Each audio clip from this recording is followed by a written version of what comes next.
Thank you for those kind words, Tom, and for not cracking a dad joke like you did at Bob's introduction. Good morning, ladies and gentlemen. I'd like to start by acknowledging the traditional custodians of the land that we stand on today and pay my respects to their elders past and present. Also, the standard disclaimer, what I'm going to talk to today represents Mark O'Neill's views, certainly not Army headquarters view or any broader Australian Army or government view.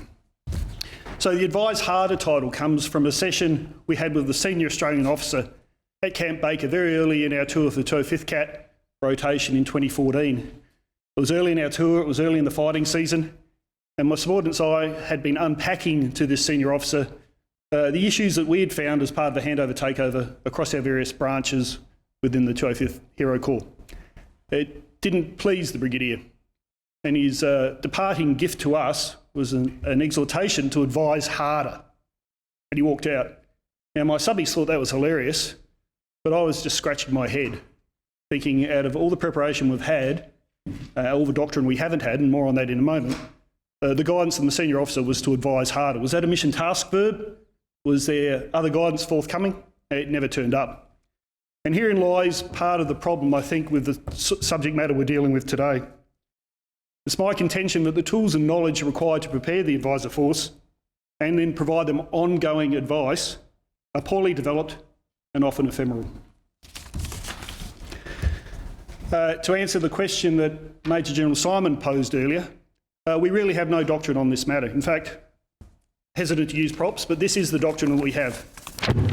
One page, written by Warrant Officer Mick Craig in 2008 in Developing Doctrine, a Junior Leader's Counterinsurgency Handbook, which has subsequently lapsed, and one page in LWD 301, Counterinsurgency, that describes the essential nature of the requirement to train host nation forces, but then provides no guidance on how to do it.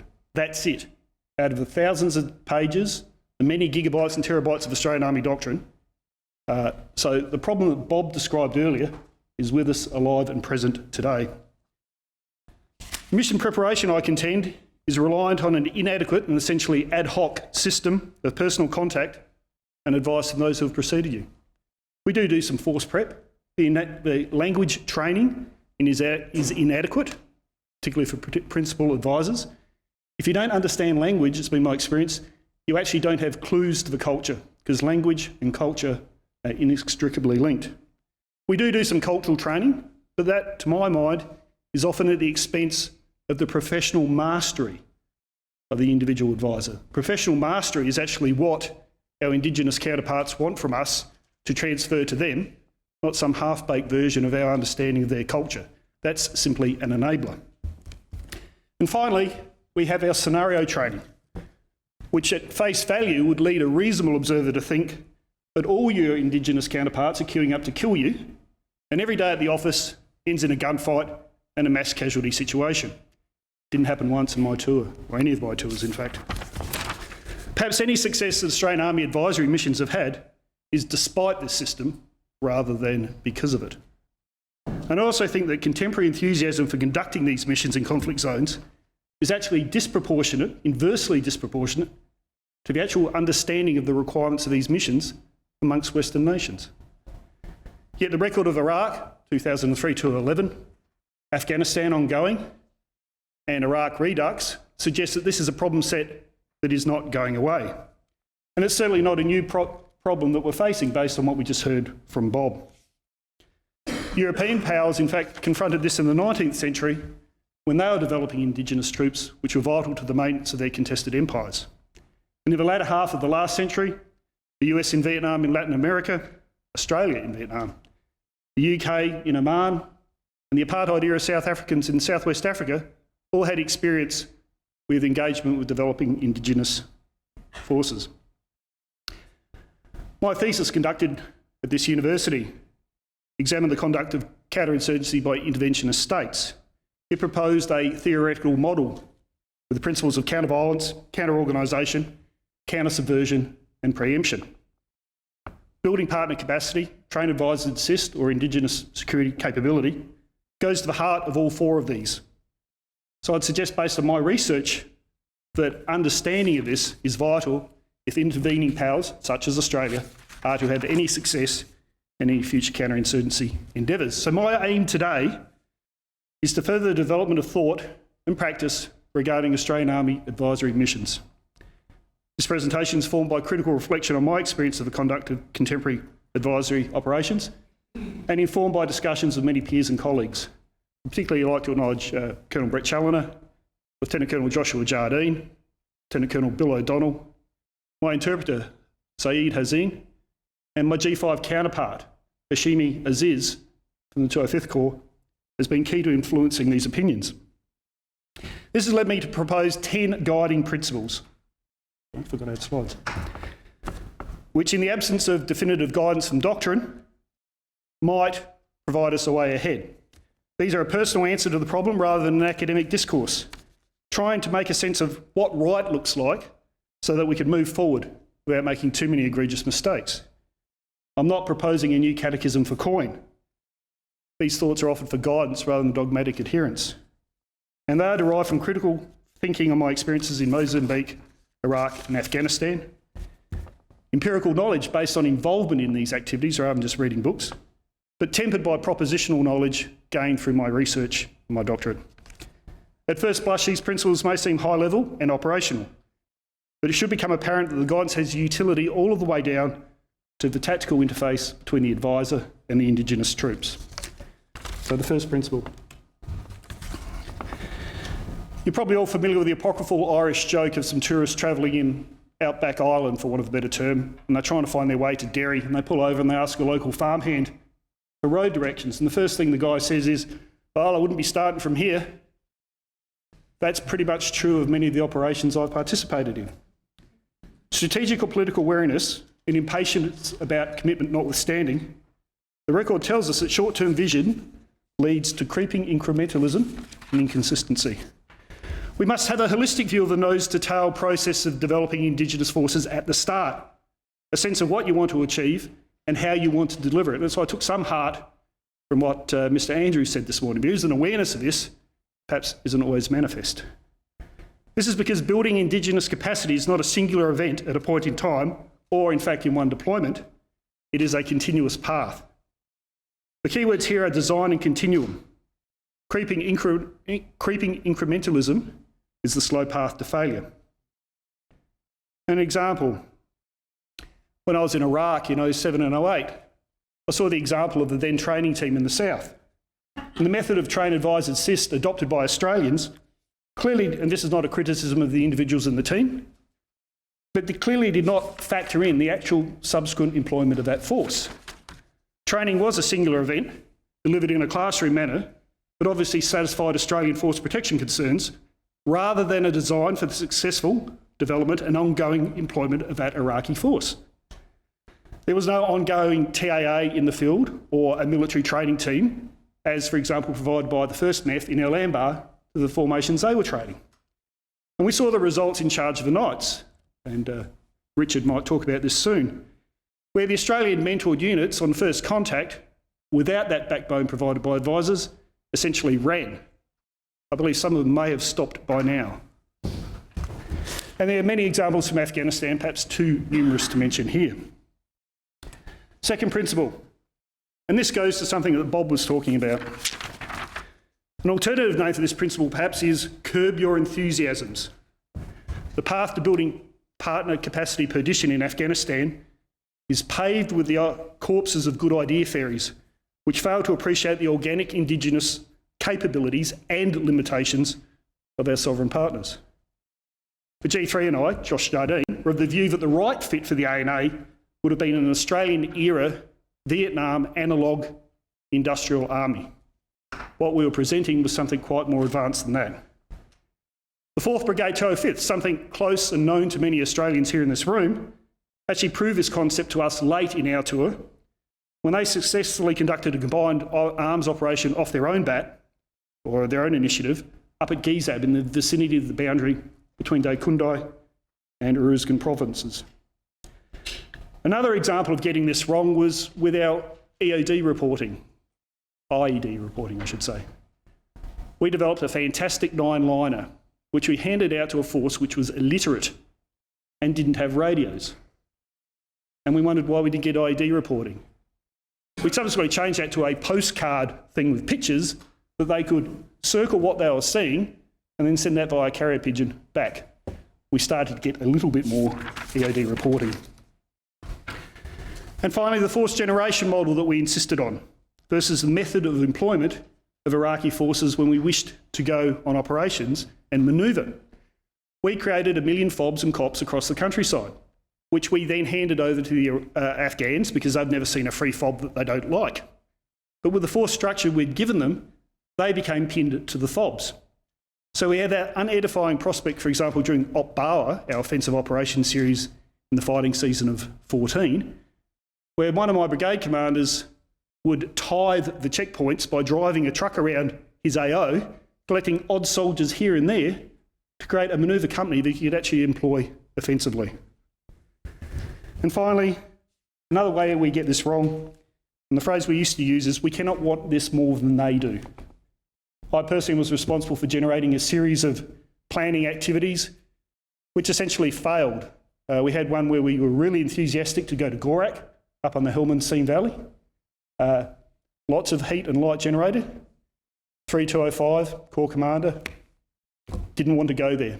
We never did get there.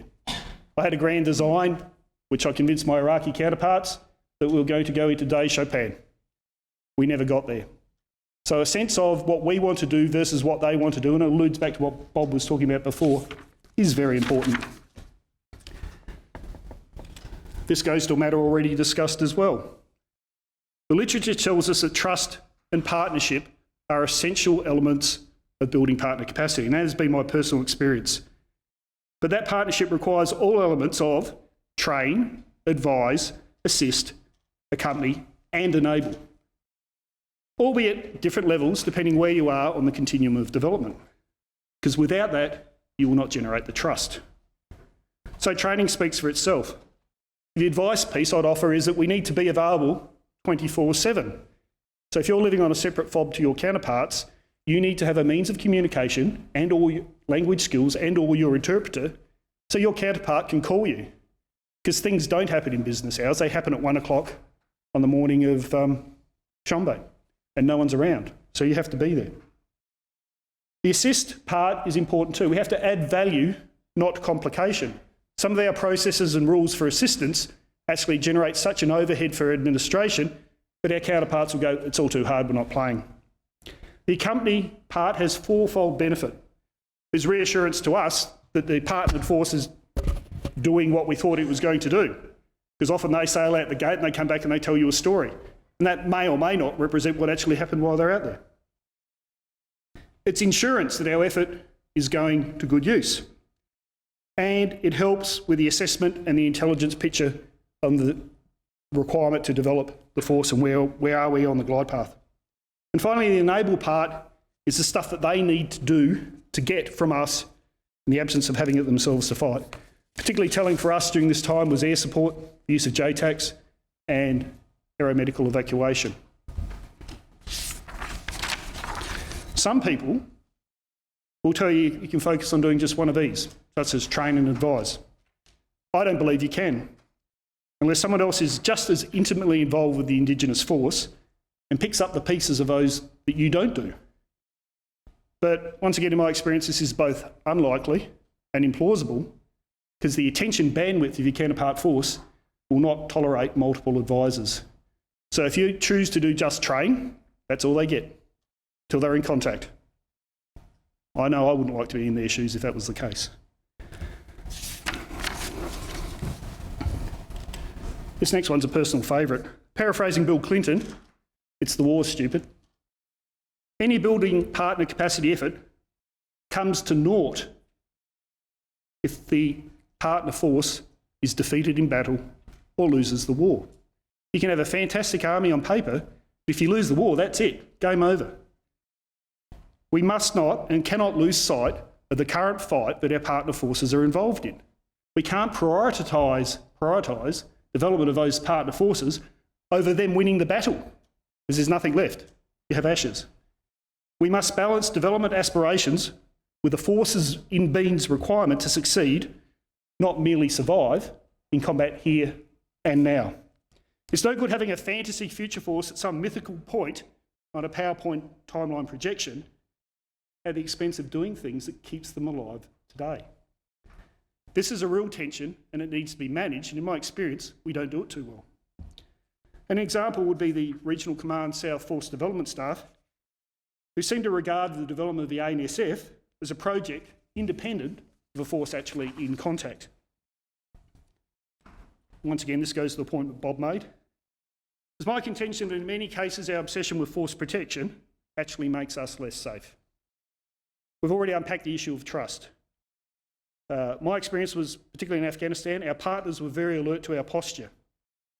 An example, every time we had new visitors who weren't familiar with Camp Hero and the 205th Corps, they turned up with quite overt force protection. Our people didn't like that. It was over the top, and relationships would take a dive for a day or two thereafterwards. But in Iraq, there's an example, and I refer to Brigadier Ryan again. During charge overnights, I witnessed some of his subordinates behind his back being a bit concerned the fact that Richard walked around clean fatigue with General Mohan in the middle of the battle. No helmet, no flak jacket. Mohan did that, Richard made a personal decision to do that. It did engender trust. It was a risky move, it was counter to policy. And thanks also for putting me in that Iraqi Humvee with that Iraqi PSD to drive around Basra at night, that was great. Okay, force protection must always be a consideration. It does require good access to counterintelligence for close advisory operations, but I believe decisions on force protection are best made by the commander or the command team of the building capacity force, the intimate building capacity force that's in contact with the counterpart. Because they have the vibe, it's not Marbo, it's the vibe, from the daily intimate contact with the supported force. And if you get it wrong, things can really go sour, and I won't take too much of Brett's bandwidth, but he can regale you of any number of stories from when we had force posture, things forced on us that created problems with General Hamid. A professional military culture takes time. Today's battalions of the Royal Australian Regiment didn't fall out of a capability generation factory yesterday, nor did they evolve a purpose of nothing and independent of their Australian context.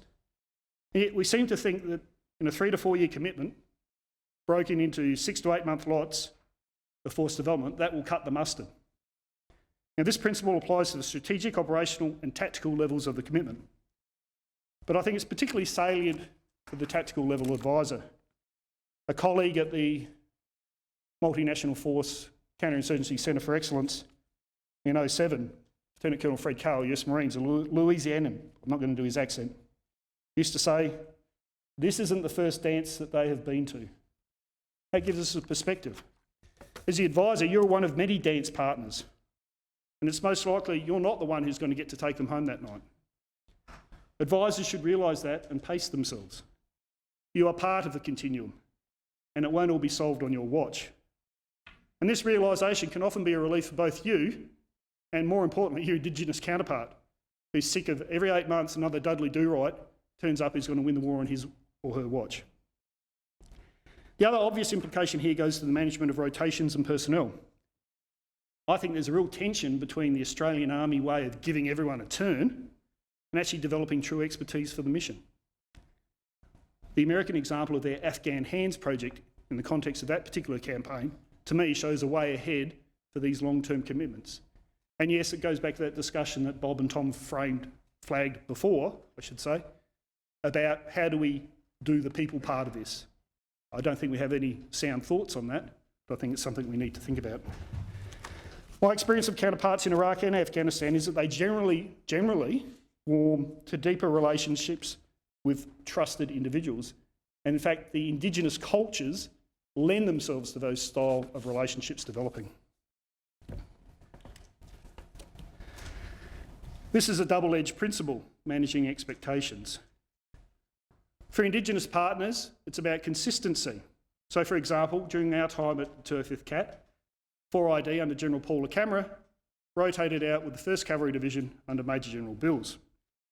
Major changes in attitude at the command team level, despite policy at the operational level not changing, about support to operations, support to offensive operations, and the provision of fires. They both operating under the same direction. One took it one way, one took it the other way. The former was more aggressive and supportive. The second one was the polar opposite. That created a real problem for Colonel Challoner, but more importantly for our team, because pretty much we went from zero to hero overnight. When your counterpart has Indigenous troops bleeding out in the field, because you won't send a helicopter, but yesterday you did, you've got a really hard expectation management problem. Also, expectation creates dependencies. There was a common saying, sometimes jokingly, more often than not deadly serious amongst our Afghans, of ISAF to fix. So anything that got a bit too hard or a bit too hairy, oh, well, ISAF will fix that, and that was their appreciation, and they wished that away. Similarly, the role of the advising can get misconstrued. Matt Lapham, my USAF EOD guy, working with his 06 counterpart, went and said, "What can I do for you, sir?" And the answer was, "Well, Matt, thank you for asking. That will be some water, please, some printer cartridges, and a chicken kebab." Nothing about the EOD IED problem.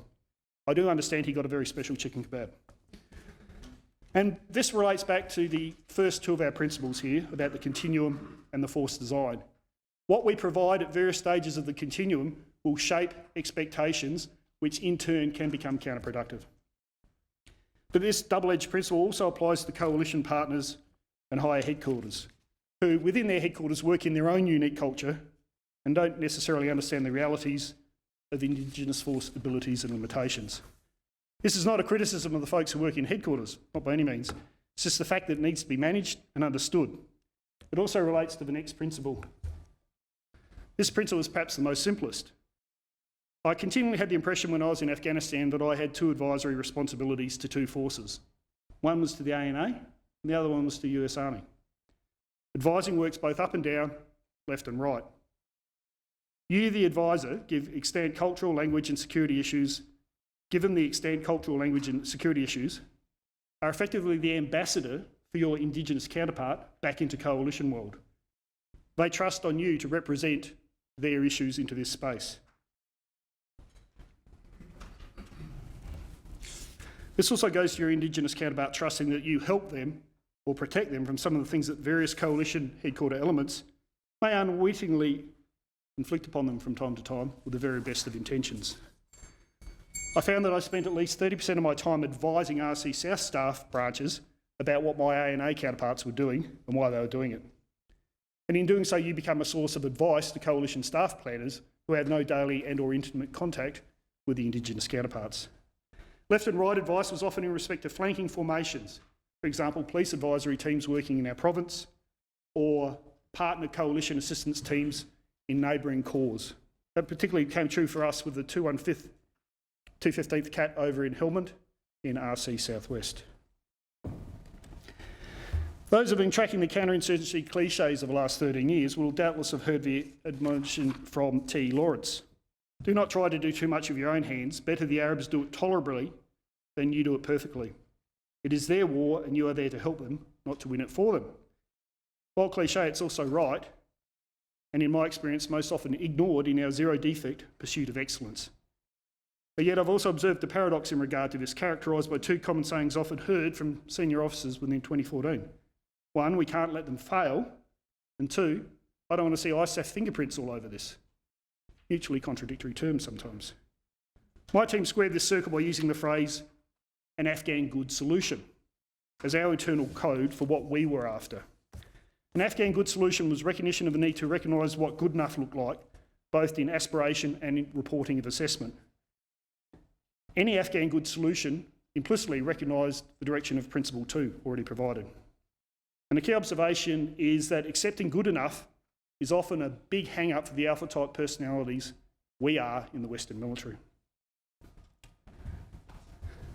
I've observed some science projects proliferate in the competitive headquarters staff environment common on building partner capacity missions. That's true whether it was MIN-STICKY or C-STICKER. More often than not, they're generated by staff who have little or no engagement with local counterparts and rarely understand the art of the possible when working with Indigenous forces. Science projects became so common that it became a default question for us doing our mission analysis was, is this a science project? Science projects fly in the face of Principles 1 and 2, They consume valuable bandwidth with your local counterpart, and in fact can often be used by your local counterpart as a cloaking device to avoid confronting real issues. For those of you who have been staff cadets in the room, the proverbial BC Day distraction, but they can play with that rather than actually address the meat of the substance at hand. And they consume valuable bandwidth with your relationship with hire, often at the expense of more pressing messaging. I won't go on, we've got plenty of examples I can bring up in Q&A if we come to that. The classic perhaps was the computerised personnel system to a force which was computer illiterate, functionally innumerate, didn't have computers and didn't have the bandwidth to connect the computers back to Kabul. And we continually had to report on how the implementation of Afghan PM keys was going. Brilliant stuff.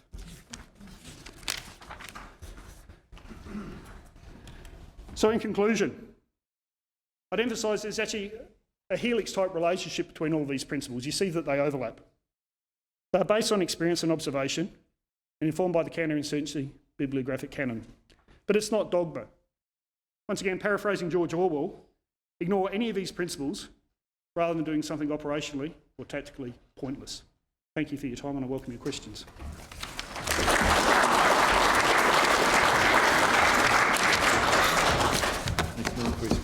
Energetic presentation. We'll now have some time for questions.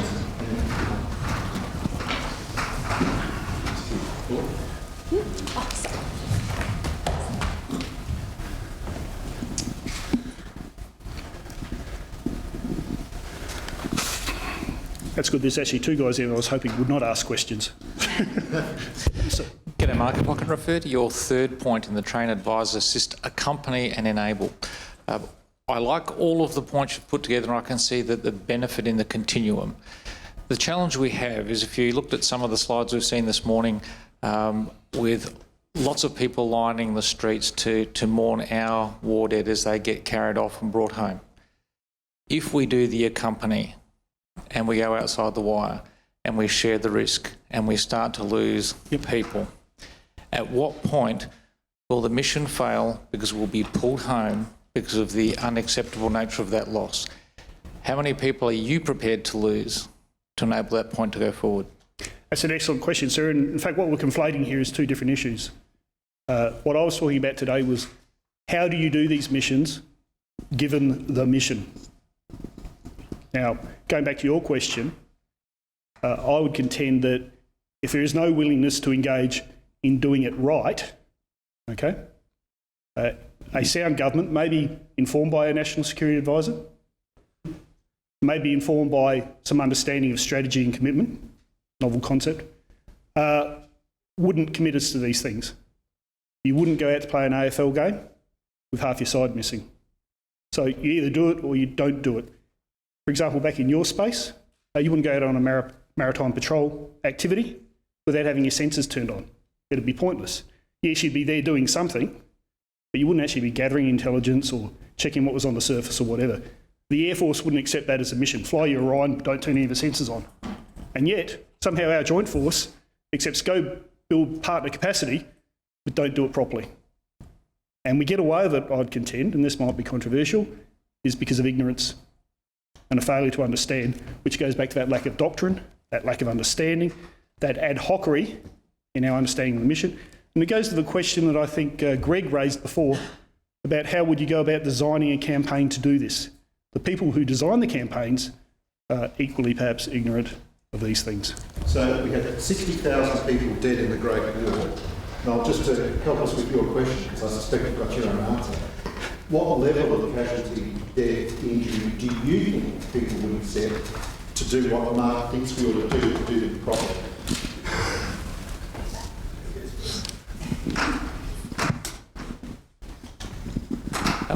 I actually agree with your concept. If we're not going to do it properly, we don't do it at all. That's probably the starting premise. The challenge that we always have is sometimes the P3 option, flying around without your sensors on is better than not flying around at all, because if you look at the compromise, it's worth the risk.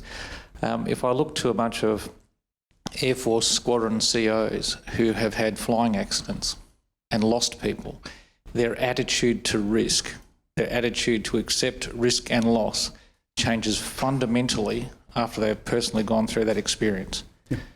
Whereas those who have not are more than willing to say we should take this risk and we should take this risk and we should push it further to the edge because they haven't actually gone through that exposure and experience.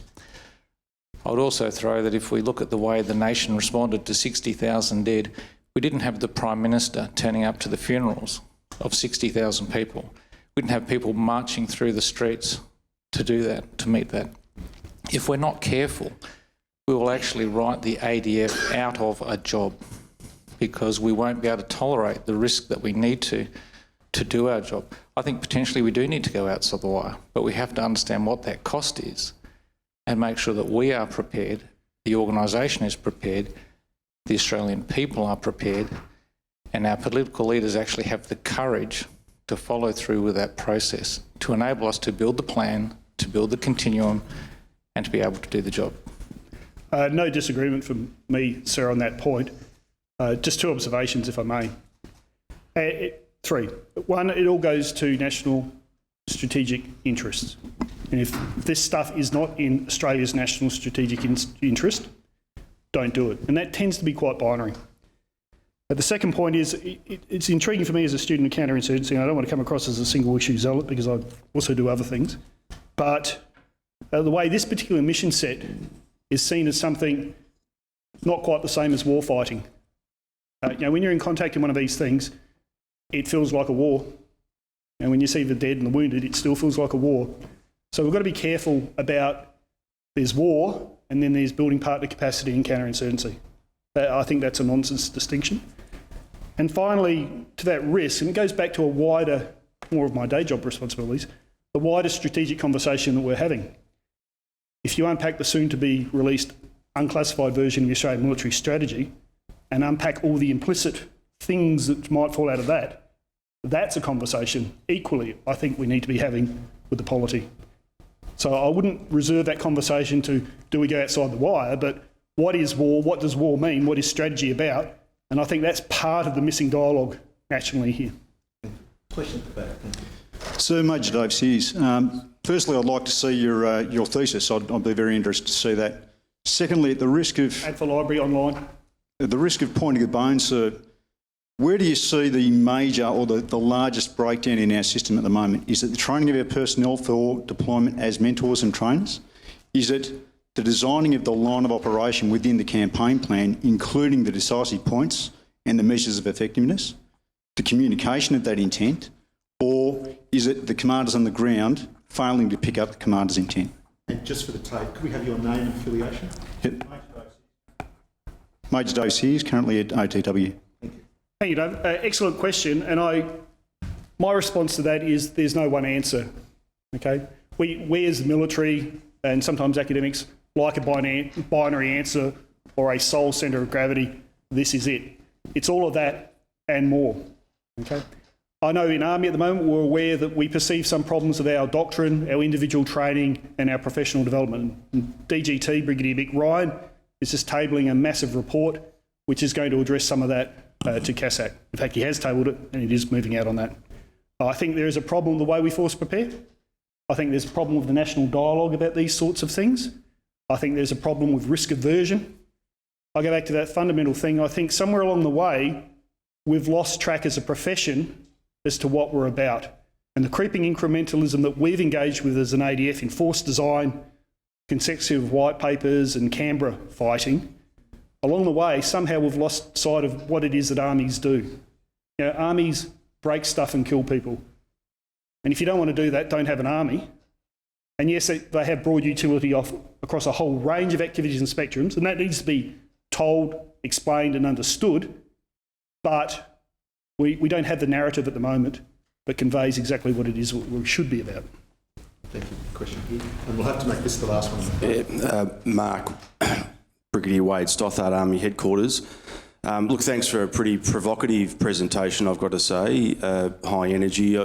Many of the points up there and the examples you raise give me a degree of discomfort, but that's powerful and important, and I'll have to reflect on a few of them for a while.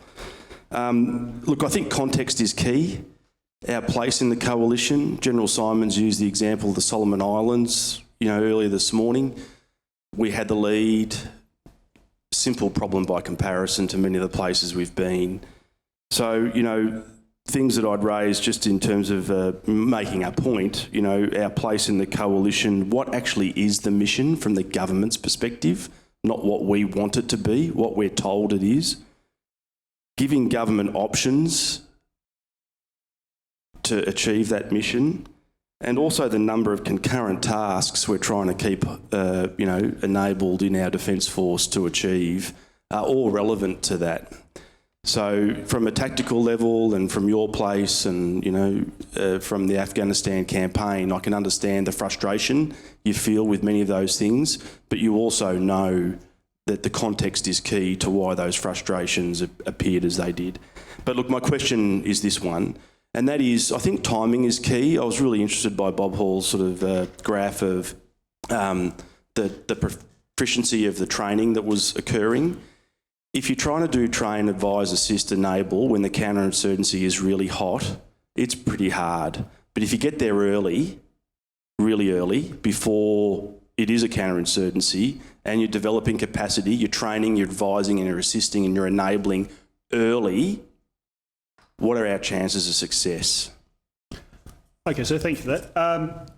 I agree with you about the context, and because I was asked to reflect on specific experiences, it dove deeper. But I'd say within the context, part of us as informed coalition partners, because let's be quite fair about this, I'm sure Richard will probably talk to this in case of the British in Iraq, and certainly our coalition partners in general in Kabul, this is not a problem unique to the Australian Army. And I think as informed coalition partners, and we're known for this as Australians embedded in headquarters, providing frank, correct advice. Go back to that thing, the Irish thing, I wouldn't be starting from here. It is an important part of what we're doing. In terms of, do you need to get there early? That's preferable, but going back to context, we rarely get that decision. We'll go if and when our government commits us.